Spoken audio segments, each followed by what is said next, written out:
Hello అండి. ఎలా ఉన్నారండి అందరూ?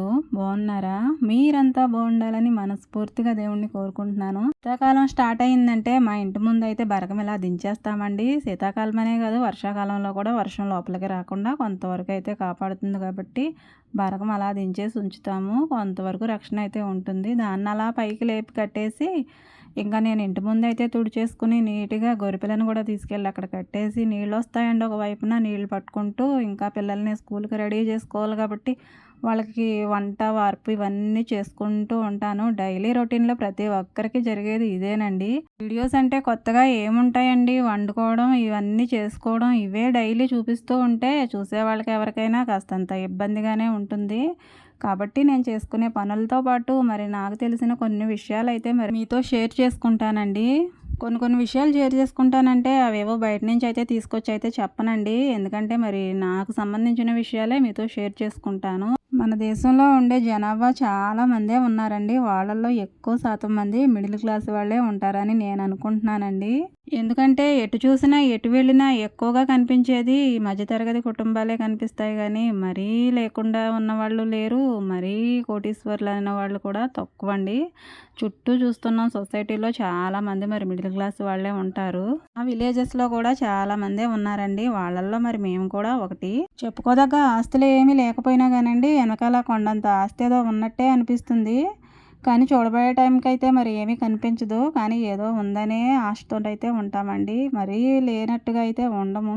ఎందుకంటే మా మధ్యతరగతి వాళ్ళకి ఆత్మాభిమానం కాస్త ఎక్కువే కదండీ! అందుకనేమో ఉండి లేనట్టుగా ఉండేదే మధ్యతరగతి కుటుంబం కదండీ! మరి అలాంటి మధ్యతరగతి కుటుంబంలో కోడలినైన నేను నా విధులు, నా బాధ్యతలు, నా బంధాలు నేను ఎలా కాపాడుకుంటాను, ఎలా నిర్వర్తించుకుంటాననేది ఈ వీడియోలో షేర్ చేసుకుంటాను. తరగతి కుటుంబాల్లో చెప్పుకోలేనన్ని బాధ్యతలు ఉంటాయండి, బాధలుంటాయి, కష్టాలుంటాయి, కన్నీళ్లుంటాయి. ఇవన్నీ కూడా చూసేవాళ్ళకి ఏమీ లేనట్టుగానే కనిపిస్తాయండి. కానీ మోసేవాళ్ళకే చాలా భారంగా అనిపిస్తది. అలాగని చెప్పుకోవడానికి కూడా అవి అంత పెద్దవిగాను కనిపించవు. లోపల దాచుకోవడానికి కూడా అంత చిన్నవిగాను ఉండవండి. మోయలేనంత భారం అయితే మనసులో ఉంటుంది. కానీ బయటకి చెప్పుకోవడానికైతే అది ఏమీ లేనట్టుగానే అనిపిస్తుందండి. అదే కదండీ మధ్యతరగతి కుటుంబం అంటే. పైకి చూడడానికి ఏ బరువు బాధ్యతలు లేనట్టే కనిపిస్తాయండి. కానీ లోపల చెప్పుకోవడానికైతే మాత్రం అవి మనసులో నుంచి రావు. ఎవరి బాధలు వాళ్ళే భరించాలన్నట్టు. అక్కడ ఇక్కడ చెప్పుకుంటే మాత్రం ఎవరు మోస్తారండి మన బాధ్యతలు, మన భారాలు? మనమే మోయాలి కదా! మరి అలాంటప్పుడు ఇంకొకరితో చెప్పుకొని ఇంకా గుట్టురట్టు చేసుకోవడం ఎందుకండి? అవేమో మనమే భరించేస్తే పోలేదా అనుకుంటాను. నా బాధలేదో, నా కష్టాలేవో అవి నాకు సంబంధించి, నా ఫ్యామిలీకి సంబంధించి నాలోనే దాచుకుంటాను తప్ప బయట వాళ్ళకి అలా అని, ఇలా అని అయితే మాత్రం ఎప్పుడు కూడా చెప్పుకోను.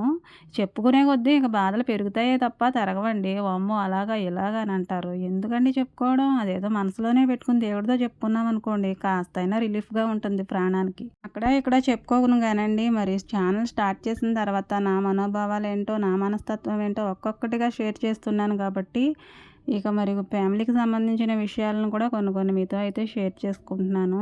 మధ్యతరగతి కుటుంబం అంటేనే ఎన్నో భరించాలి కాబట్టి వామ్మో అనుకుంటారు. మరి అందులోనూ మరి మాది ఉమ్మడి కుటుంబం అండి. చిన్నగా ఉన్నా మాది కూడా ఉమ్మడి కుటుంబమే. అత్తయ్య, మామయ్య, నేను, మా వారు, మా పిల్లలు ముగ్గురు ఉంటాము. ఇంకా ఆడపడుచు వాళ్ళు కూడా వస్తూ వెళ్తూ ఉంటారు. చిన్నదైనా పెద్దదైనా ఉమ్మడి కుటుంబం అన్నాక ఉమ్మడి కుటుంబమే కదండి. నలుగురు మనస్తత్వాలు కలిసే ప్లేసే ఉమ్మడి కుటుంబం కదండి. ఒక్కోసారి మాది కూడా ఉమ్మడి కుటుంబమా అన్న ఫీలింగ్ అయితే నాకు వస్తుందండి. ఎందుకంటే మరి నేను అలా మర్చిపోయాను. ఎందుకంటే మా ఫ్యామిలీలో అలా కలిసిపోయాననమాట. వేరే ఫ్యామిలీ నుంచి వచ్చాను నేను ఇక్కడికన్న సంగతే నాకు మర్చిపోయి అయితే చాలా సంవత్సరాలు అవుతుందండి. ఇది నాకు అత్తారిల్లులాగా అయితే అనిపించదండి. ఇది కూడా నాకు అమ్మాళ్ళ ఇల్లులాగానే అనిపిస్తుంది. అక్కడికి వెళ్ళినా, ఇక్కడున్నా నాకు ఒకటే ఫీలింగ్ అండి. అమ్మ వాళ్ళు వేరు, అత్తవారు వేరు అన్న ఆలోచన అయితే ఎప్పుడూ కూడా రాలేదు నాకు. ఈ రోజుల్లో అయితే నేను చాలా మందిని చూస్తున్నానండి. మ్యారేజ్ అవ్వడంతోటే సెపరేట్‌గా ఎవరి దారిలో అన్నట్టే ఉంటున్నారు. కానీ నేను ఎప్పుడూ అలాగ అనుకోలేదండి. ఇదేదో నా గొప్ప కోసమని చెప్పుకోవట్లేదు నేను. నేను ఎప్పుడూ కూడా పెద్దవాళ్ళతో కలిసి ఉండాలనే కోరుకున్నాను. శారీరకంగా నేను ఈ పనులు చేసుకొని ఎంతగా నేను కష్టపడినా గానండి నాకు అలసట అనేది తెలియదు. ఎందుకంటే సంతోషంతో పని చేసుకుంటూ డైలీ కూడా పిల్లల్ని చూసుకుంటూ, ఇంట్లో వాళ్ళని చూసుకుంటూ నేను ఎన్ని పనులున్నా గానండి చక్కగా చక్కబెట్టేసుకుంటాను. అలసట, ఒత్తిడి అనేది ఉండదు నాకు. ఎందుకంటే వాటిని ఇష్టంగా చేస్తున్నానేమో బహుశా అందుకని నాకు ఆ బాధ అనేది తెలీదు. ఇష్టంగా చేస్తే ఏది కూడా పెద్ద కష్టమని అనిపించదు కదండీ! ఎన్ని పనులున్నా గానీ అది ఇష్టపడి చేశామనుకోండి మనసారా అది సంతోషాన్ని ఇస్తుంది. ఈ పనులు చేసుకోవడంలో కూడా సంతోషం ఉంటుందా పిచ్చిదానా అని అయితే అనుకుంటారు. ఏ పని చేసినా గానండి మనకి సంతోషం అందులో వెతుక్కోవాలి. ఎందుకంటే మరి చేసేది ఎవరి కోసమండి? మన ఫ్యామిలీ కోసమే కదా! మన పిల్లల కోసమే కదా! మన వాళ్ళ కోసమే కదా! పిల్లల్ని స్కూలుకి పంపించిన తర్వాత అత్తయ్య గారు పనికెళ్ళేవారు. మామయ్య గారు గేదెల్లోకెళ్ళేవారు. ఇంక మా వారు వెళ్ళిపోయేవారు. ఇంటి దగ్గర నేను ఒక్కదాన్నే ఉంటూ ఈ ఇంటి పనులు, వంట పనులు ఇవన్నీ పూర్తయిన తర్వాత మరి పిల్లల కోసం ఎదురు చూసుకుంటూ, మరి వచ్చే వాళ్ళ కోసం ఎదురు చూసుకుంటూ, నాకున్న వాటిల్లోనే నాకొచ్చిన వంటకాలే మరి వాళ్ళ కోసం నేను ఇష్టంగా వండి పెడుతూ ఉంటే వాళ్ళు ఆనందంగా తింటూ బాగుందని చెప్తే ఎంతో మురిసిపోతూ ఉంటాను. అలాగే ఒక్కొక్కసారి ఒక్కొక్క దాంట్లో ఉప్పు ఎక్కువైనా, ఏది ఎక్కువైనా వాళ్ళ మొఖాలు ఫేస్ ఫీలింగ్స్ మారిపోతూ ఉంటే నా మొఖం చిన్నబుచ్చుకున్న రోజులు కూడా చాలానే ఉన్నాయండి. ఇలా మరి శారీరకంగా మరి ఎన్ని చేసినా, ఎంత చేసినా గానీ అలసిపోవడం అనేదే ఉండదండి. మరి ఇష్టం నా కుటుంబం అంటే నాకు. వాళ్ళ కోసమే నేను కష్టపడుతూ ఉంటాను. శరీరానికి ఎంత అలసటొచ్చినా గానండి ఏమీ కాదు. కాసంత రెస్ట్ తీసుకుంటే సరిపోద్ది. కానీ మానసికంగా కొన్ని కొన్ని ఒత్తిళ్ళు కూడా వస్తూ ఉంటాయండి మధ్య తరగతి కుటుంబం అన్నాక. ఆరోగ్యపరమైన సమస్యలు వస్తాయి. అలాగే ఆర్థికంగా ఒక్కొక్కసారి నిలదొక్కుకోవడం కష్టమవుతుంది. ఆర్థిక సమస్యలు వస్తూ ఉంటాయి. అలాగే మరి పిల్లల విషయంలో, చదువుల విషయంలో ఎంతో గందరగోళం ఉంటుందండి ఒక్కొక్కసారి. అన్నీ కలగలిపి ఒకేసారి మీదకొచ్చేసినప్పుడు ఉంటుందండి ప్రాణం. ఊపిరి కూడా ఆడదండి. అలాంటి పరిస్థితుల గుండా అయితే నేను చాలా సార్లు వెళ్ళే వచ్చాను. ఒక్కొక్కసారి మరి మనకి బంధాలంటే ఎంతో విలువలు, ఆప్యాయతలు ఉంటాయి గదండీ! నాకొచ్చేసి నేనైతే నా ఫ్యామిలీని ఎంతగా ఇష్టపడతానో, ఫ్యామిలీలో ఉండే ప్రతి మెంబర్‌కి కూడా నేను అంతే ఇంపార్టెన్స్ ఇస్తాను. పిల్లల పరంగా, భర్త పరంగా అయితే మనం ఎప్పుడూ గూడా ప్రేమిస్తూనే ఉంటాం వాళ్ళని. కానీ మరి మిగతా వాళ్ళని కూడా చూసుకోవాలి గదండీ! పిల్లల్ని ఏ విధంగా ప్రేమిస్తానో నేను, వాళ్ళని ఏ విధంగా చూసుకుంటానో, వాళ్ళని ఎలా సంరక్షించుకోవాలనుకుంటానో, అలాగే నా కుటుంబ సభ్యులందరినీ కూడా అదే విధంగా చూసుకోవాలి, అలాగే సంరక్షించుకోవాలనుకుంటాను. నేను నా వాళ్ళని ఎంతగా అభిమానించి, ఎంతగా ప్రేమించి వాళ్ళని ఎలా చూసుకుంటానో, వాళ్ళు కూడా మరి నన్ను కూడా అదే విధంగా ప్రేమిస్తారు, అంతగానే అభిమానిస్తారు. ఒకరి పట్ల ఒకళ్ళకి ప్రేమాభిమానాలు లేకపోతే అది మధ్యతరగతి కుటుంబం అవ్వదు కదండీ! మధ్యతరగతి కుటుంబాల్లో ఏమున్నా లేకపోయినా ప్రేమ ఉంటుందండి, అభిమానం ఉంటుంది మనుషుల పట్ల. నేనున్నాను అనే భరోసా, నమ్మకాన్ని కలిగించేదే మధ్యతరగతి కుటుంబం అండి. ఎన్ని బాధలొచ్చినా, కష్టాలొచ్చినా గానండి కలిసికట్టుగా ఉంటే పోరాడి వాటినైతే మనం జయించేయొచ్చు. నేను నా కుటుంబానికి సంబంధించి ఎంత బాధ్యత తీసుకొనైతే వాళ్ళని చూసుకుంటానో, అలాగే బంధాలకు కూడా అంతే విలువిస్తానండి. కుటుంబం అన్నాక మనం ఎంత కలిసున్నా గానండి ఒక్కొక్క విషయం పైన ఒక్కొక్క చర్చ జరిగినప్పుడైతే కొన్ని కొన్ని సార్లు మాట మాట పట్టింపులైతే వచ్చేస్తూ ఉంటాయి. అలాంటప్పుడు మరి మనుషుల మధ్యలో దూరం కూడా పెరిగిపోతూ ఉంటుంది. అంతవరకు రానియనండి. ఆ మాట పట్టింపులకు పోవాలనైతే అస్సలు అనుకోను. అసలు మాట మాట రావాలంటేనే నాకు భయంగా అనిపిస్తుంది. కొన్ని కొన్ని సార్లు మరి నోరు మరి మనుషులం కదండీ ఎంతైనా. ఒక్కొక్క మాట బయటకు వచ్చేసినా గానీ ఆ మాటకి నేను అంతమాను తలుసుకుంటూ బాధపడుతూనే ఉంటానండి అది గుర్తొచ్చినప్పుడల్లా. అంత బాధపడడం అంత అవసరమా అని అనకుండా ఉంటే బావుంటుంది గదా! అని అయితే నేను ఒక ఆలోచనకైతే వచ్చేసి మరలా అలాంటి పొరపాటు చేయాలని అయితే అస్సలు అనుకోను. ఇలా చిన్న వయసులో ఉన్నప్పుడు మ్యారేజ్ అయిన కొత్తలో అయితే అనిపించేది. ఇప్పుడైతే నేను అలా చేయాలన్న ఆలోచనే నాకు రాదు.